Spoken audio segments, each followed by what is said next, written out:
ಈ 3 heart break ಆದ ನಂತರ 2025ರಲ್ಲಿ ಆ ಗಳಿಗೆ, ಆ ಸುವರ್ಣ ಗಳಿಗೆ, ಆ ಅಮೃತ ಗಳಿಗೆ ಬಂದಿರೋದು 18ರ ನಂಟು ಟಾಟಾ IPL 2025 ಪ್ರಪ್ರಥಮ ಬಾರಿಗೆ ಕೆಂಪು ಅಂಗಿ ಧರಿಸಿರುವಂತ ರಾಯಲ್ ಚಾಲೆಂಜರ್ಸ್ ಬೆಂಗಳೂರು ನಾಯಕ ರಜತ್ ಪತಿದಾರ್ ಆದ್ರೂ ಲೀಡರ್ ವಿರಾಟ್ ಕೊಹ್ಲಿ ಅವರಿಗೋಸ್ಕರ ಇಡೀ ಟೀಮ್ ಕನ್ನಡಿಗರಿಗಾಗಿ ಬೆಂಗಳೂರು ಅನ್ನೋ ಒಂದು ಹೆಮ್ಮೆಗಾಗಿ ಈ ಸಲ ಕಪ್ ನಮ್ದು ಅಂತ ಈ ಟ್ರೋಫಿನ ಎತ್ತಿರೋದು.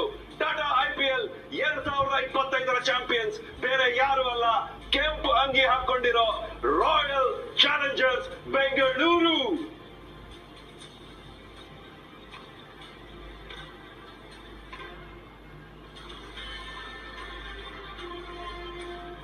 ಇದು ಅಲ್ಲಿರುವಂತ ಎಲ್ಲ ಪ್ಲೇಯರ್ಸ್, ಸಪೋರ್ಟ್ ಸ್ಟಾಫ್, ಮ್ಯಾನೇಜ್ಮೆಂಟ್ ಎಲ್ಲರ ಮನೆಯಲ್ಲೂ ಫ್ರೇಮ್ ಆಗುತ್ತೆ.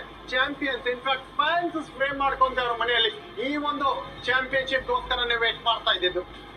ಎಂತ ಒಂದು ಗಳಿಗೆ, ಎಂತ ಒಂದು ಕ್ಷಣ ಅಂದ್ರೆ ಸಿಂಕ್ ಇನ್ ಆಗೋದಕ್ಕೆ ಇನ್ನ ಟೈಮ್ ತಗೊಳ್ತಾ ಇದೆ.